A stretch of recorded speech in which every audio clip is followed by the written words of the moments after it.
Good afternoon and welcome to today's webinar on the DVB-I User Interface Competition. You're very welcome. Thanks for joining us this afternoon. Before we get on with the webinar, we're just going to start, especially for those who may be less familiar with DVB and less familiar with the work that we've been doing around DVB-I, with a short video that introduces DVB-I. Let me just line that up for you here and you can watch that. Here we go.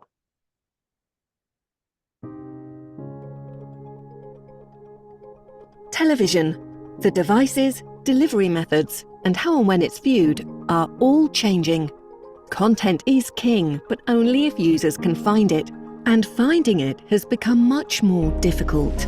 Users are overwhelmed by a deluge of apps, and finding TV on the internet is a challenge. So how do we fix this? And how do we make sure the user experience remains simple, even as delivery technology evolves? DVB-I offers the industry a new global standard for television on all devices. With its ability to unify broadcast and streaming, it makes all content available in a unified service list, from the big screen at home to tablets, smartphones, and beyond.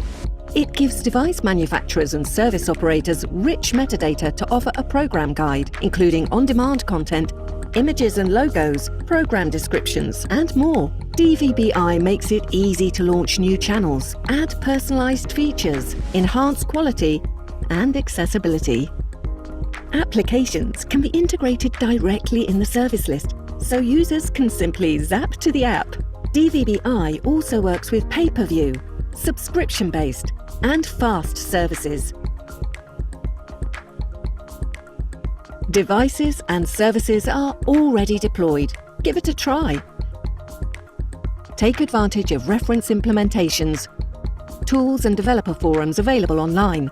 DVB-I reduces cost and complexity for operators by optimizing the use of all networks in a transition to fully hybrid delivery.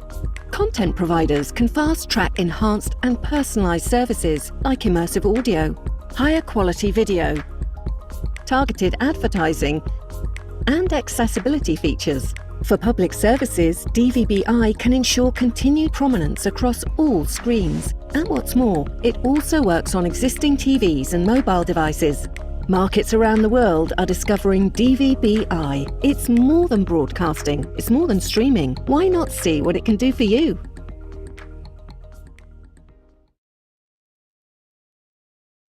So that's DVB-I in a nutshell. You're very welcome, as I said, to this webinar where we are looking at the DVB-I User Interface Competition that has been launched by the DVB project. My name is Owen O'Sullivan and I work with the DVB project office here in Geneva. Beautiful sunny day outside the window.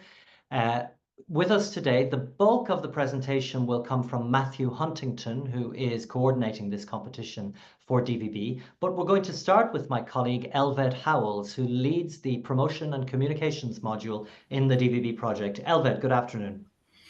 Afternoon, Owen. It's even fine here in the UK, which is rare.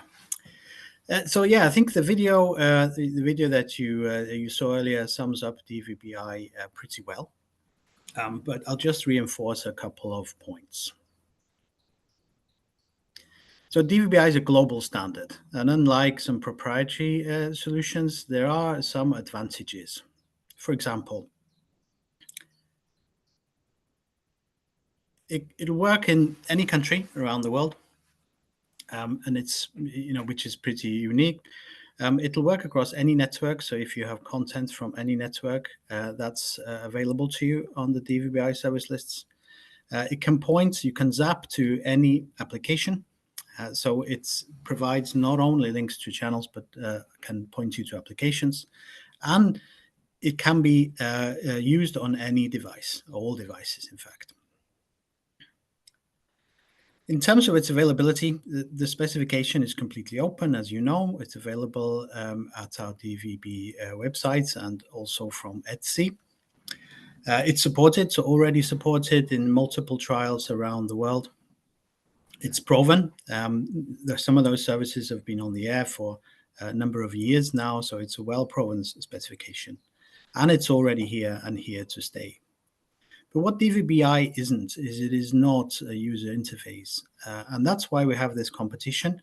to see what you, the creators, can come up with in terms of an user interface for it.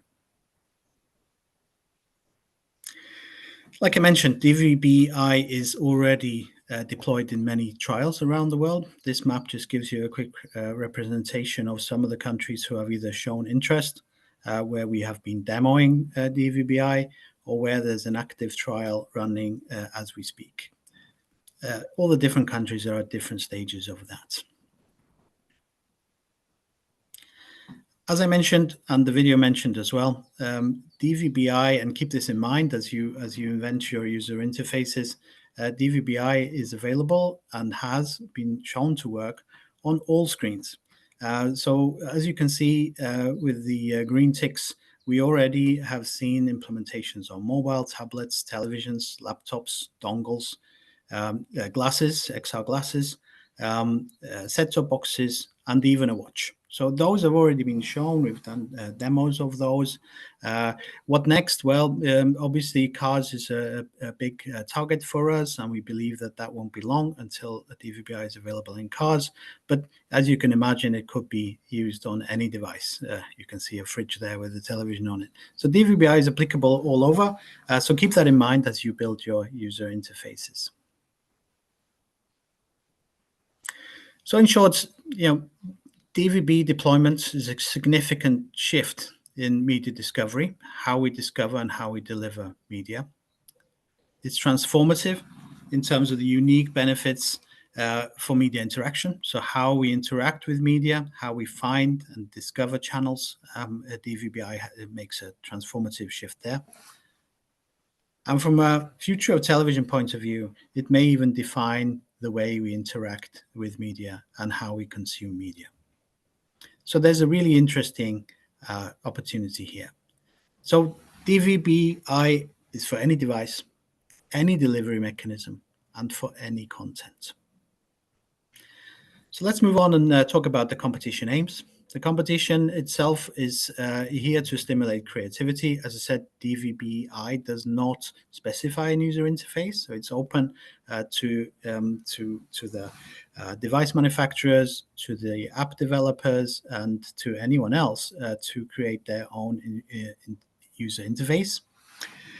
So we are really keen to see what you, the competitors, can come up with in terms of content discovery experiences that DVB-I could offer. We're looking for something innovative, compelling, accessible, and user-friendly. That doesn't mean it has to be graphics-based. Of course, it may be, but it could also be AI-based. It could be voice-driven. You could think of any way you like in terms of selecting the content you want to watch. So we are open to all kinds of entrants. The point of this competition is also to engage with the wider community, with developers, with graphic artists, and with the community at large, and bring you guys into the DVB community and get you more involved in what we are doing with DVB-I. Perhaps the slide that's of great interest. There are prizes for this competition, and you may have seen on the website that there's a cash prize, but also we would like to stress the point that we will be promoting your profile, your user interface via our DVB channels, which is, we have a large presence on social media, etc. There will also be the opportunity for you to join us at DVB World 2026. As part of winning the competition, you will get free entry to that event, which is our own event, and of course the cash prize. And so you can put something on your wall or on your shelf. There will also be a trophy for the winners. So that, in short, are the prizes that will be available. Okay, so that was it from my side. Just giving a quick overview of what DVB-I is and what's available part of the competition.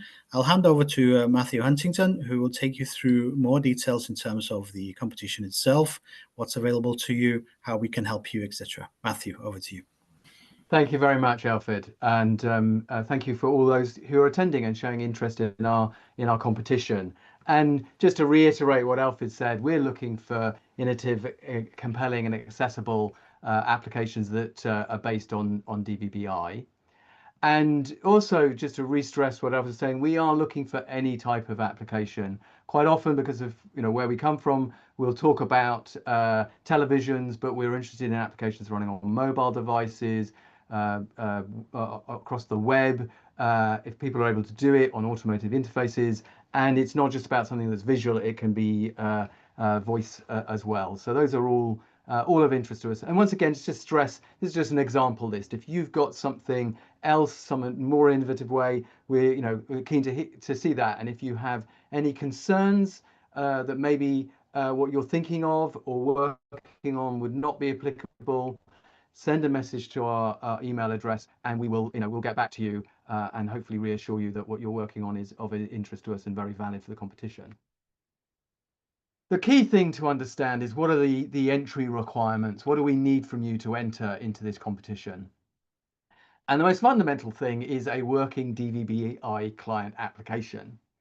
What does that mean? Well, it needs to be able to browse dynamic DVB-I service lists. So go to a server, DVB-I server, and display that information from that service. And that typically means viewing a program guide and content information about that, navigating between content links, between linear content, on-demand content, and ultimately to arrive at content, whether that's linear or on-demand, and play that content through the application. So that's what we see as sort of the kind of key elements of a DVB-I client application.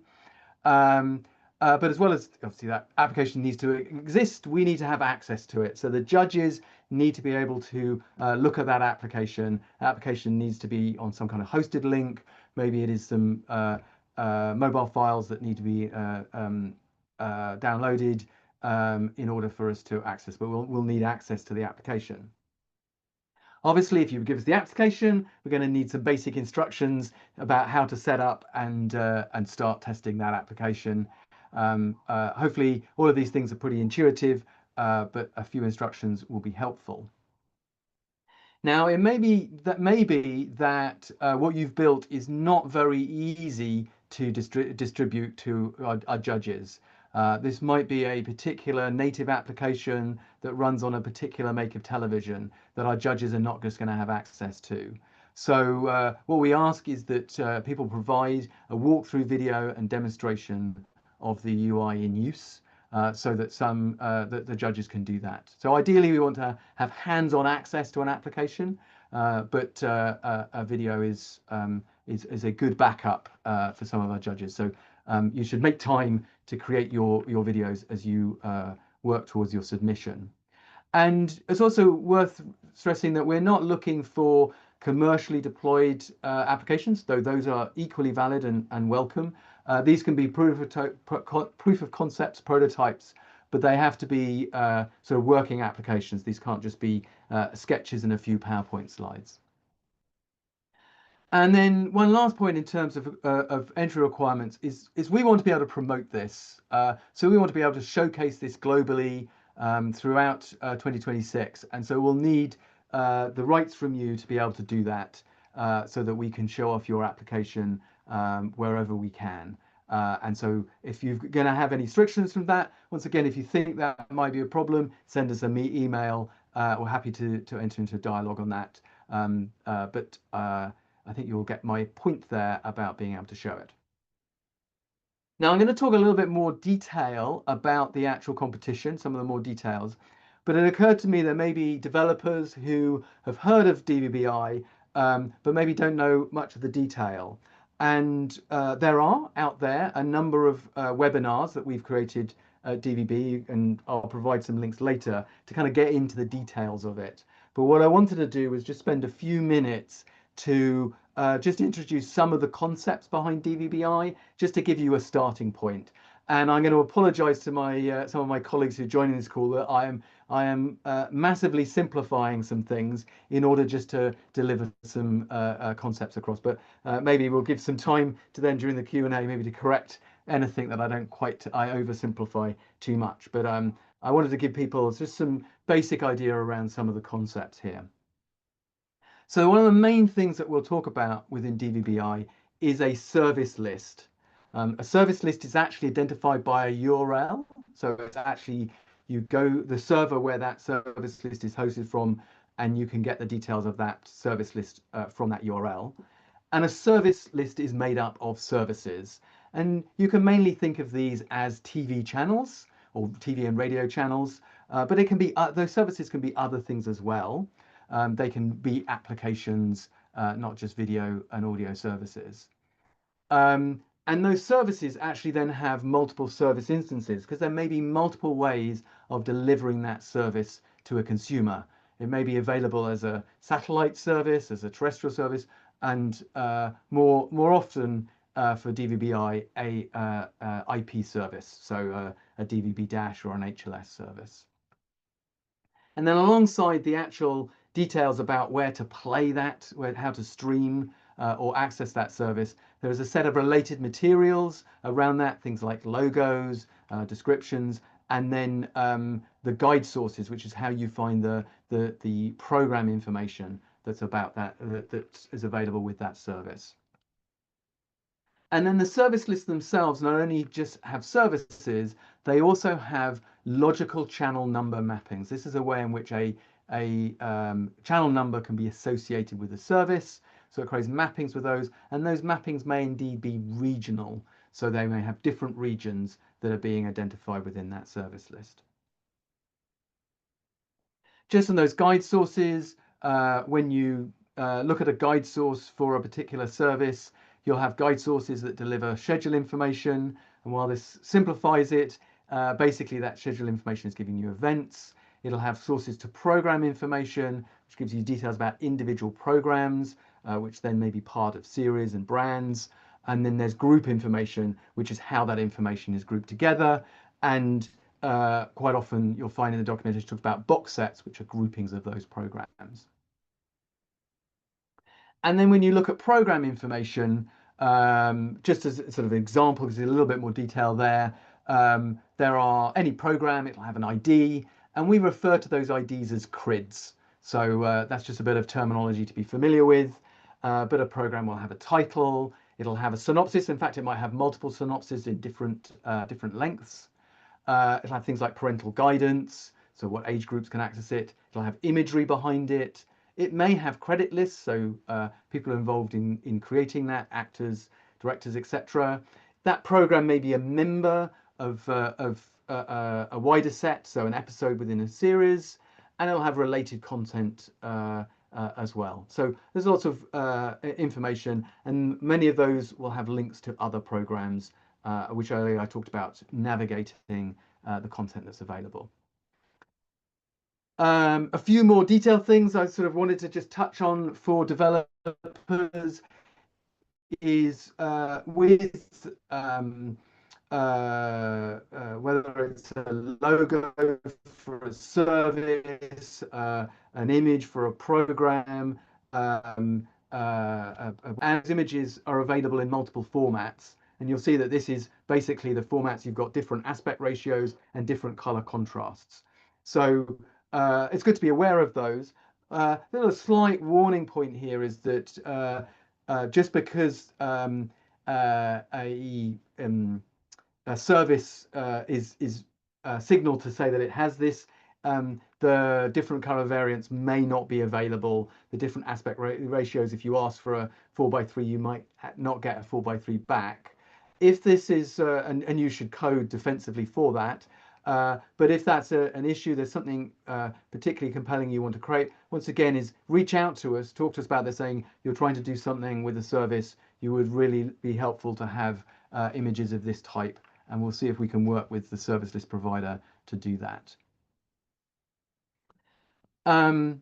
Now, how do you find all of these service lists? There is within DVB-I the concept of a central service list repository. This is the starting point. This is the root URL. And for the competition, we have that root URL that is our competition CSR. and that then allows access to the service lists. The actual structure within that data is service lists, which are also referred to as offerings, sit underneath providers. So there's a bit of a hierarchy there, but those service lists, so you go to the CSR, you'll pull back details about providers, and you will get access to the offerings, the actual service lists I was talking about earlier.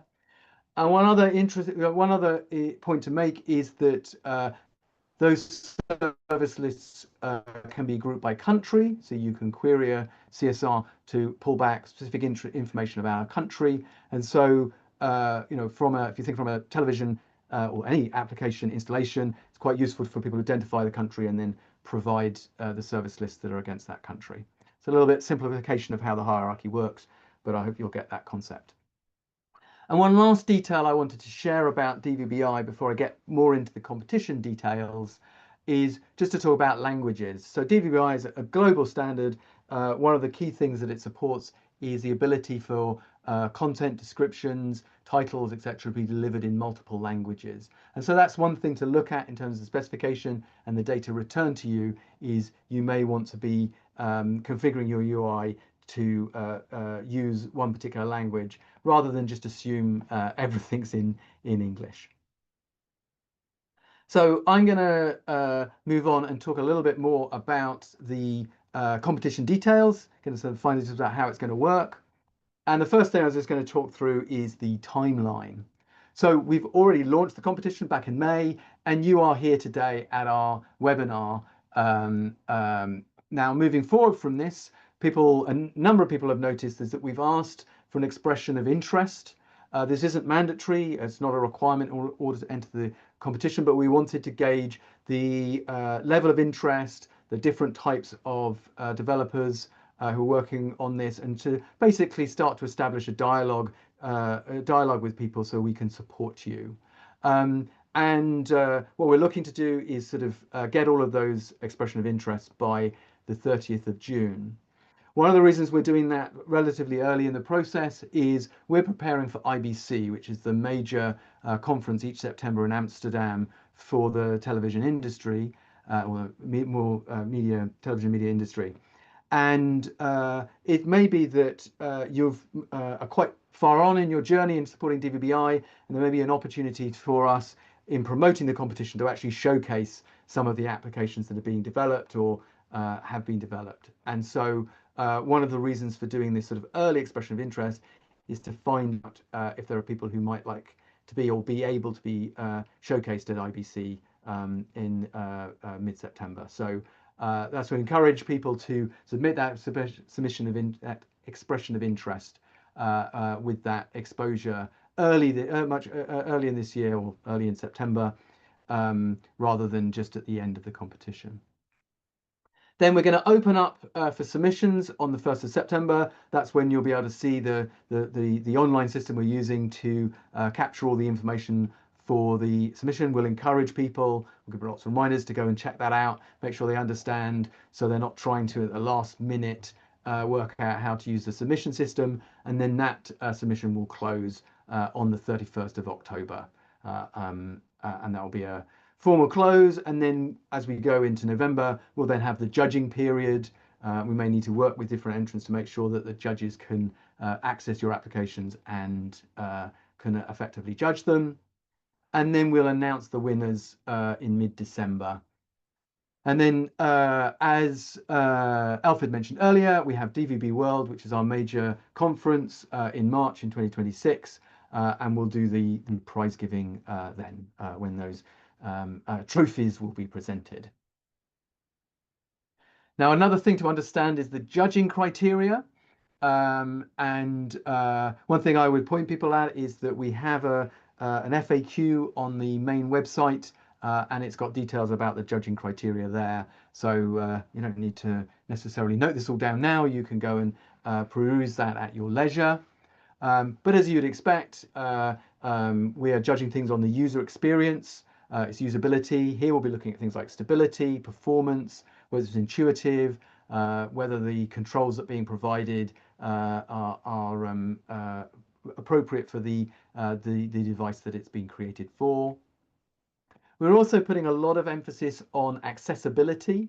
So is the application itself accessible? Have you got modes and features to make it useful and able for people who maybe have hearing problems, have sight problems, have other cognitive or physical issues. So we're going to look at accessibility very carefully. Then, as you would expect, we're very keen that you've used the DVB-I specification.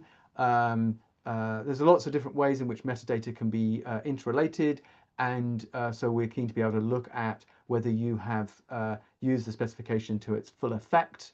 That is dependent on there being services that support that, and I'll talk a little bit about that later.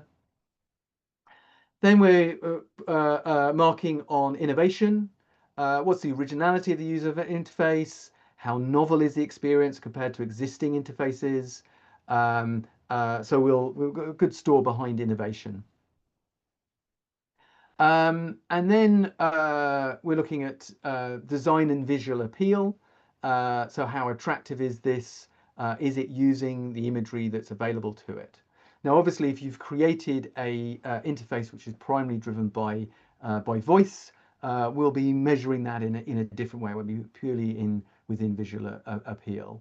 And then finally say we haven't actually finalized the judging panel, but we will announcing that later in the year, and that will be across a number of industry experts, both experts within design and user interfaces and those within television and media. So how to enter, reiterating, do submit that expression of interest. It means we'll be able to keep track of you, make sure you get messages and updates. And then there'll be an online entry form, which, as I said, will be available in September. Now, in terms of services available, you'll find in the detail there is a URL that provides access to the central service list repository or competition central service list repository, and from there you can access these services. These are the services that we want to be able to access and judge your applications against. And if you go there today, you'll see there's just a handful that are available services that are pointed to from that CSR. So one of these is the German DVB-I pilot. So it's a set of services, live commercial services within Germany. What you'll find there is those services have live video, always very good to see the video, though some of those are geo-blocked outside of Germany. So not all of the services listed there actually will play their video. Some of them will get blocked. There is full EPG data behind those, and actually the German pilot service is an example where there's regionality is built into that. So you can see how regionality works from that DVB pilot. And there's multiple other services that are available that come from Eutelsat SAT-TV service. These are actually all pointing to satellite services. So there's actually no online video, but we've included those. We're interested in including those because they've got extensive EPG data, and also those services are available in multiple languages. So you'll find there, for instance, services that are available the metadata is available in English, in Arabic, in French, and so as I was mentioning earlier, the languages can be experimented with there. We're working on those lists, and over time we will add more to them. So for instance, we're currently working with DVB-I, who are a major metadata provider into the industry, to put together a sort of demonstration service list that has very rich metadata, uses some of the key ways in which broadcast and on-demand or linear on-demand content can be linked together. Once again, making stuff multilingual. And there are other demo and trial services planned. We're negotiating with different people to bring those services on to create a rich range. And so what we've got live at the moment is good to get started with. But each time you go back to that central service list repository, so you should always sort of start your work from going back to that source. You'll see that new services get on there. And within the website, we'll be will be pointing out what the different features, the different services available. So you don't need to kind of dig into them. You'll be able to see, you know, this one is good for this one is good for that, and maybe some journeys within there that are worth exploring. And also, competition entrants are very welcome to make requests and suggestions, either for, you know, updates to be made to some of these demos lists that we're bringing up, but also if you yourselves have a service list that you've worked with that really shows off your UI well, then we're very interested in adding that service list into the competition CSR.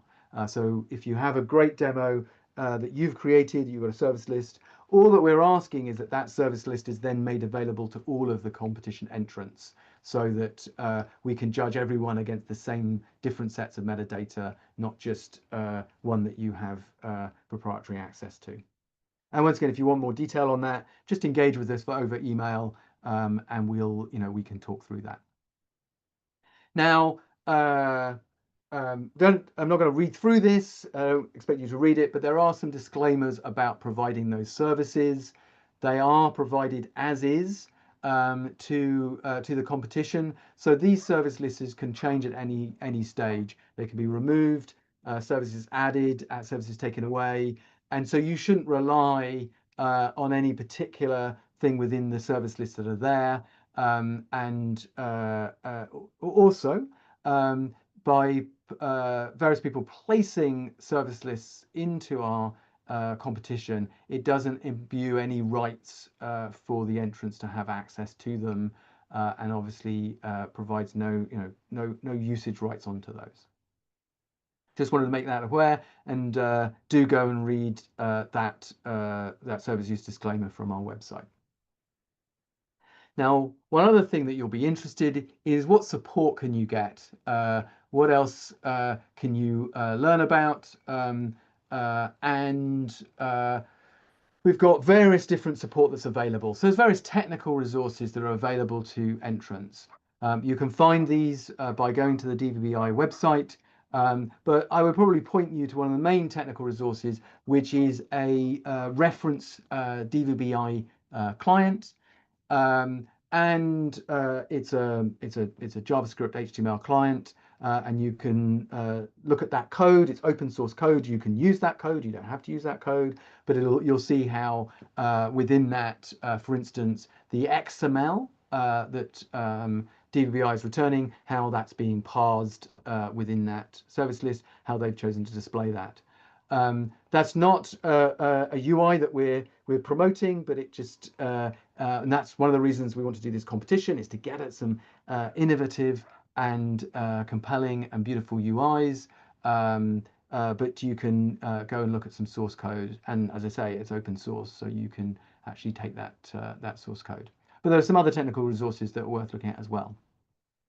As I mentioned previously, there are webinars. There's going to be this one, which will be available, but there are also previous webinars that we've done within DVB that go into a lot more technical detail than I have about how DVB-I works, and so those are worth referencing to.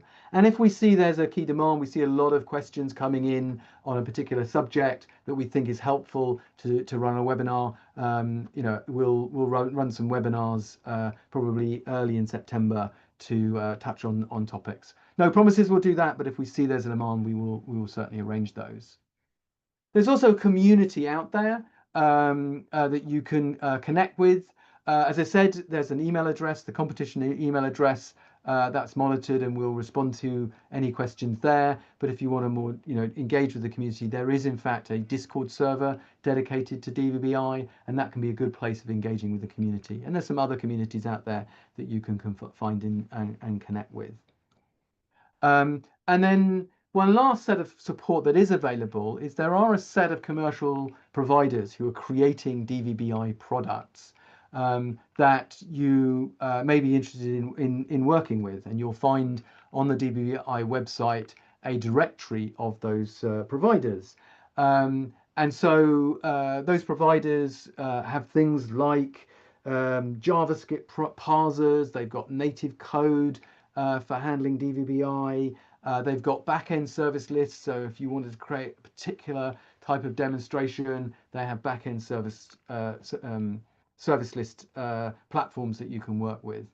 Now, they are commercial providers. It's quite possible those commercial services would be under accessed under commercial terms, but it is another set of support that you can reach out to. We're not endorsing or any of those things, in particular any of those services, but we certainly encourage people to connect with them, and you can connect with them through the email addresses given, as I say, on the provider website. So this will be available in the slides for download later. They're available, by reviewing the webinar. But here are some key links. So as mentioned, the main one there is actually the DVB-I website itself. Find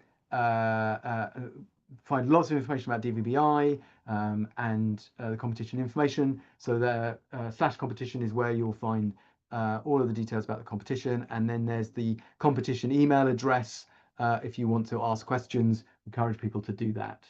I mentioned that reference client. There are other resources available, but that is available on GitHub. So there's the GitHub address. Probably the two most useful webinars that we've done on DVB-I are those two that are listed there, and that will take you to them. You can also peruse on the dvb.org website all of the webinars that DVB has produced. I mentioned the Discord forum. That's a link that will allow you to join that Discord forum. And then I also mentioned that provider directory. So that concludes what I was going to talk about. And now what I want to do is open up to questions and answers. And what I want to do is invite a number of people back. So we'll invite Elfrid back, but also introduce you to Paul Higgs and Peter Lanigan. I'm quite thankful I've spelt some names correctly here, who are experts. So Paul is responsible for managing all of the sort of technical evolution of DVB-I within DVB. And Peter Lanigan is responsible for us capturing future requirements. So as that, it's not a fixed standard, it's evolving, and Peter is responsible for collecting those requirements and ensuring those requirements are addressed. So this is my expert panel. And so we're going to open up to Q&A. You want to remind people how they can submit questions? Sure. Yes. Thank you, Matthew, and thank you for the presentation there. So the questions can be submitted. There's either a chat interface and there's a Q&A interface. We've had one or two, we've had one question via the chat, which was answered already, just about the expression of interest form, which can be found on the DVB-I. There's a link on the DVB-I website on the competition page. So that's fairly straightforward. I think we can give people a little bit of time to answer questions. I certainly have a question that I'd like to put to both the chair of our technical working group and the chair of our commercial working group on DVB-I, and that is Paul and Peter. What are you hoping to see come out of this competition? Are you excited for anything in particular? What kinds of interface, what kinds of use case are you hoping this competition might throw up? Putting you on the spot a little bit here with this. You are a little bit. I mean, from my side, we've kind of designed a lot of the metadata in DVB-I around maybe a traditional television style experience. So we've probably got a good idea how some of that might work. But seeing how people can use some of this data in more innovative ways that aren't, typical television, if you like, is what I'm really looking forward to. And then we hope that might help us identify some gaps in the specifications and the metadata that we can fill in order to make those sorts of experiences much better going forward. Good. Peter, any thoughts?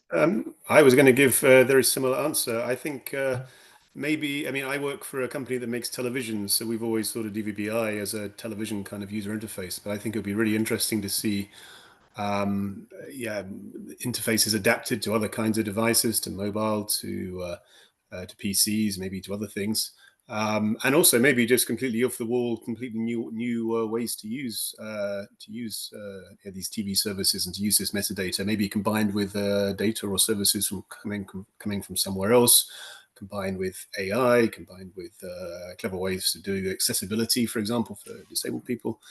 To see some really new thinking about how we can present TV services or how we can integrate them with other things. I'd be very interested to see that. Okay, thanks for that, Peter. Elved, I don't quite trust my memory, but certainly at the first IBC back after the COVID pandemic, so in 2022, but possibly even as far back as 2019 when we first showed the very first kind of things based around the spec, we talked about this idea of doing a competition, and wouldn't it be great?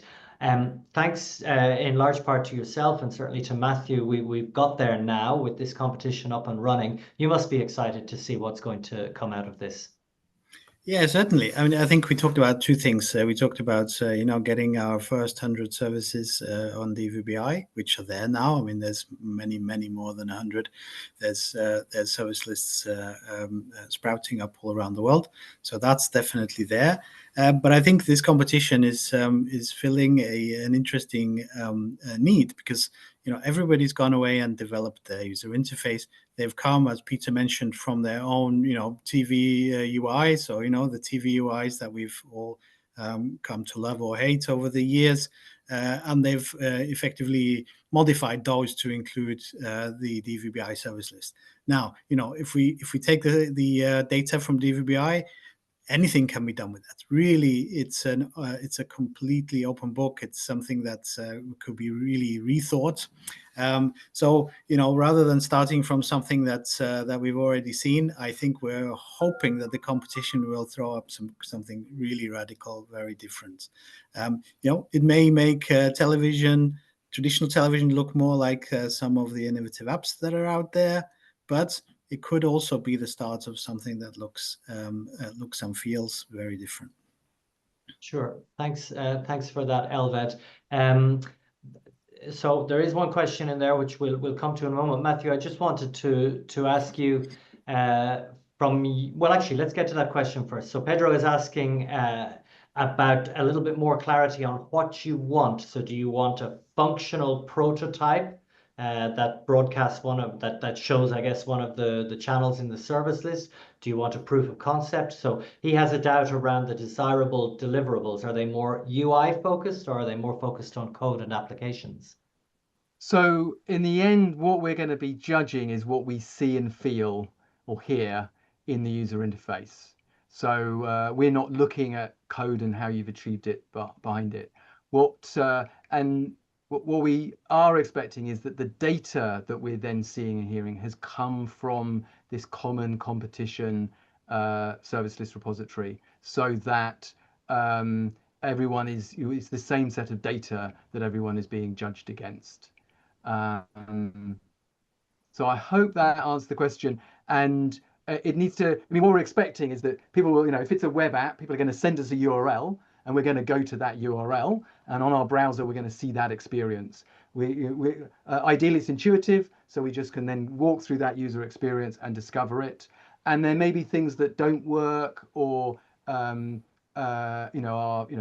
a signpost to a piece of functionality that's not there. That's okay, but we'd expect in the instructions to say, this is the bit that works, so that you can still keep it, visually compelling, or use the word visual, but visually compelling without necessarily implementing everything you'd expect in a polished, finished application. Exactly. Yeah, we would hope that entrance, you can navigate through the different services. You can access the metadata that's there. So, the program guide, you can access what's coming next. You can access information such as whether it's got parental control. So, being able to see the data, hear the data in one way or another, and being able to navigate freely around the services, perhaps in innovative ways, I think is a minimum. Yeah. I'm just going to jump in and answer Edward's question here, because I think that's a really good, it actually sums it up. It could be a Figma prototype if it's using the real data. So we don't care what tool you've used to create that. So you might have created a mobile experience, or even a car. That would be really exciting. Someone's created a car experience, but it is just in Figma. As long as it is accessing the live data, that will be fine for us. And I think I think, Edward, that's really helpful, that question, because it So makes it clear. just so that the participants can't see Edward's question there, just to say Edward's question was, would a prototype created in a tool like Figma, F-I-G-M-A, for those who aren't familiar with it, be sufficient? Does it need to use real data, or can we mimic it? So what you're saying, Matthew, is it does need to use our data, but the actual tool can be can use something like Figma. Good. I mean, I'm taking with the actual, we have a good level of participation in the webinar here and a really nice level of expressions of interest already, far beyond what we internally said we'd need in order to go forward with the competition. It's wonderful. It's definitely happening. We're up and running and rolling. But I'm going to take it that actually, Matthew, you in particular have done such a good job on presenting the information on the website, in the FAQ, and in the webinar here today, that there aren't too many things that are unclear at this stage. I would encourage any of the DVB members who are on this call today, out of curiosity, perhaps not interested in actually entering the competition, to please share the competition among your communities, among anybody you know that's involved in the UI, UX design space, because the more entries we get, the more interesting it is to see what might come out. And those of you who are thinking of entering, please do submit one of those expressions of interest so that we can be in touch with you, so that we can judge whether we need to run further webinars like this for guidance or help you with any other questions that might come up.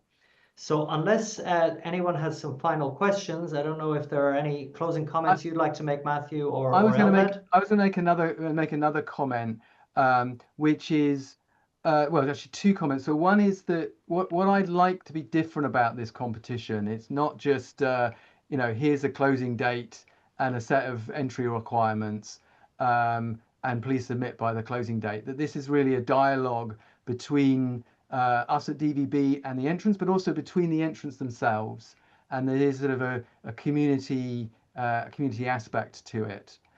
And what I would say is, there's someone who's kind of really been doing a lot of hard thinking about evolution of user interfaces and really wants to participate in this, but feels they can't create something that connects with a real backend server. Then why not go and use our forums, etc., to find someone who maybe is in the other camp, which is very happy about writing some code, but is less sure about creating that compelling user interface. So use that opportunity to connect. And the other comment I'd make, and I'd be interested in how Alfred, Paul, and Peter feel about this, is that we'd be quite happy if this competition actually has an effect on what we do on DVB-I. That the questions that we get, the feedback we get on it, the type of user interfaces we ultimately see, that these things actually aren't just used to help us promote DVB-I, but actually change what we're working on and what we're looking at. And that for me would be particularly exciting in what we're doing. Peter, I was going to add on to that. Yeah, I mean, if it changes the way people perceive television as well, what they think television is, I think is something that would be great to learn from this competition. Yeah, I would echo. Yes, yeah. I would echo Matthew's points. Team up if you'd like to. There might be some creatives, there might be some developers. You can team up. That's completely encouraged from our point of view. And we are writing guidelines at DVB in terms of what user interfaces should be. We won't be writing how to make a user interface, but we will be offering guidelines in terms of what's available, what you should show, what's the minimum, etc. And we really hope that the entrants and the winners of this competition will show us the way in terms of best practice for our user interface guidelines. Great. So big thank you to all of our panelists, especially Matthew Huntington for putting together that wonderful presentation. The recording for this will be available. Ideally, it will already be up this afternoon, but let's say at latest tomorrow. We'll make the slide deck available also from both the competition page on the DVB-I website and from the webinars section on the main DVB website. We look forward to seeing what this competition throws up. Please do keep in touch with us, as Matthew said, and we'll see how this evolves over the months ahead. Thank you very much. Thank you.